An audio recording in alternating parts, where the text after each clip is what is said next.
అక్రమ సంబంధంకి నరకలోకంలో వేసే శిక్ష. అక్రమ సంబంధం ఆ మాయాజాలంలోకి అడుగుపెట్టినప్పుడు నేరం క్రమం ప్రకారం కర్మవృత్తం చెల్లుతుంది.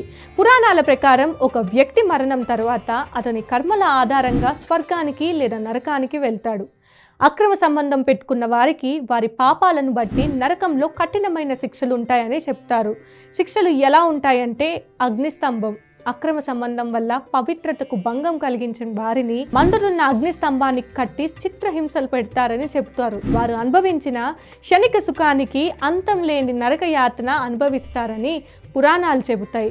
మరుగుతున్న తైలం, అలాంటి పాపాలు చేసిన వారిని మరుగుతున్న తైలంలో వేసి శిక్షిస్తారని నమ్ముతారు. ఇది ఆత్మకు కలిగే బాధ మాత్రమే కాదు, వారు చేసిన తప్పులకు ప్రాయశ్చిత్తం చేసుకునే మార్గం కూడా. పాముల బాధ.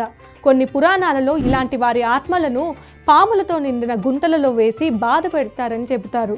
ఇది వారి మనసులో ఉన్న విషపూరిత ఆలోచనలకు ప్రతీక. ఈ శిక్షలన్నీ భయపెట్టడానికి చెప్పినవి కాదు, ధర్మానికి కట్టుబడి జీవించడం ఎంత ముఖ్యమో తెలియజేయడానికి చెప్పినవి.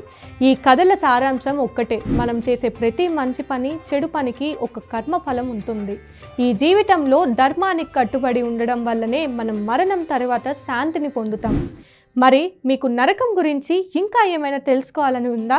కమెంట్స్లో చెప్పేసేయండి.